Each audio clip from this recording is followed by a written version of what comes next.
Time now for our Friday Political Roundtable. We begin with the race for the White House. Slowly but surely, we're approaching the next presidential primary on April 22nd. Of course, that's in Pennsylvania. Hillary Clinton just 5 points ahead of Barack Obama in a new poll out this week in Pennsylvania. That's a shift from just 3 weeks ago when Clinton was winning by 10 points in the crucial Keystone State. Can Obama catch her and end the bruising fight for the Democratic presidential nomination? For the answer to that and much more, we turn to Democratic strategist Steve Murphy. He was an advisor to Bill Richardson's presidential campaign. He's a partner of the consulting firm Murphy Putnam Media. And Carrie Lukas, who has worked for the House Republican Policy Committee. She's vice president for policy and economics at the Independent Women's Voice. Welcome to both of you. Thanks for being here for our Friday Roundtable. And Steve, can Barack Obama end this thing in Pennsylvania? He's gaining on her. Can he catch her?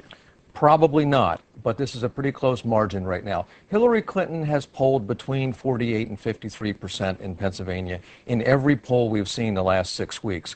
Now, she gets down with her number, down to 46, 45%, maybe Obama can get by her. And this is certainly going to be it looks like it's going to be a close race now, but I still think Hillary probably will win in Pennsylvania. And if it's not double digits, Steve, how much impact does that have? Oh, if it's 3 or 4 or 5 points, I think the Obama campaign will claim a moral victory and more momentum out of the state than he would have gotten if the primary had been 6 weeks ago.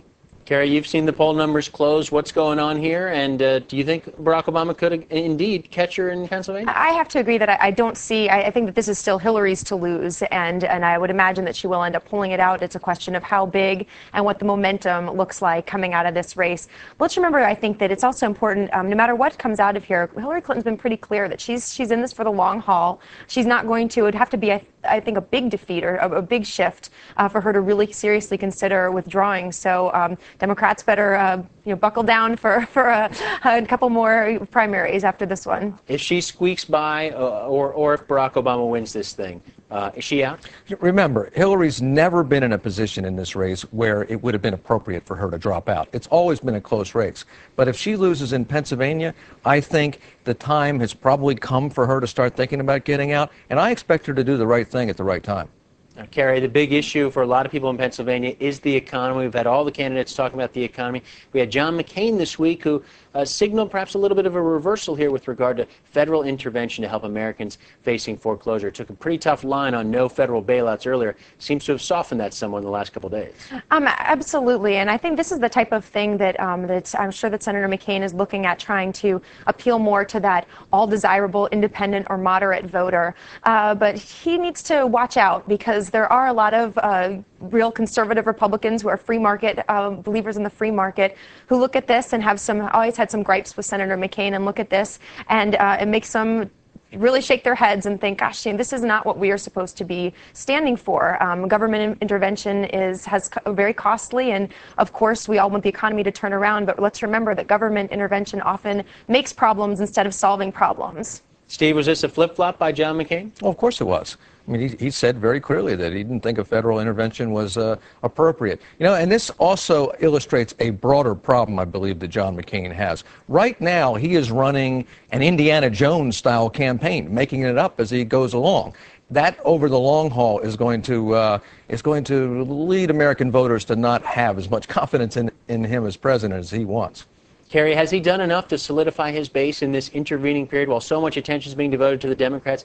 Has John McCain done what he needed to do? I don't know if Senator McCain has focused as much on solidifying the base, but in some ways I think that once the conversation really starts and once the Democrats have their nominee, the base is going to be solidified. Either Senator Obama or Senator Clinton will be able to solidify John McCain's base for him, because he is, even when he makes what I would consider a misstep on the economy, he's much better than the tax and spend liberalism that either Senator Obama or Clinton promised to offer. I think that he still has, we're just beginning this general election and campaign, so he has plenty of time to get everybody more energized. Steve, can either of the Democrats in the battle over economic policy, either before Pennsylvania or in these remaining states, is there enough difference between the two of them that really is going to make a difference to voters? No, I don't think there's a huge difference between them. And I think the mantle as the strongest candidate on economics, on jobs, on the middle class is still wide open. You know, John McCain says he doesn't know anything about economic policy, and he is supporting all the Bush policies. And the Democrats are spending so much time sniping at each other that neither one of them has started to draw a clear contrast with John McCain. So winning that part of the race is up for grabs at this point. All right, let's talk about another issue that resurfaced, if you will, this week. Not that it's ever really gone away, and that's Iraq, Carrie.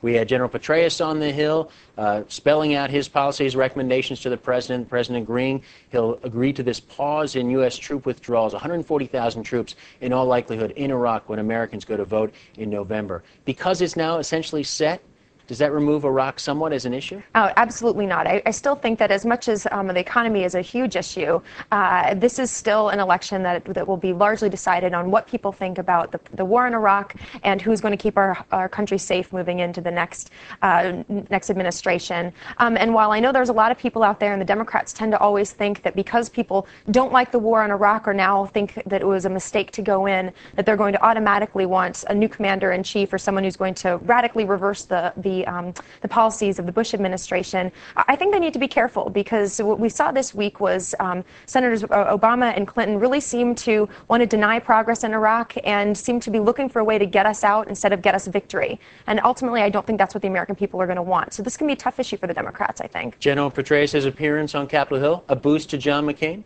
I think it might be a little bit in the short term, but in the long term, 140,000 troops there, and we're fighting a religious civil war. It's even becoming an intrust set. A strong stronghold there.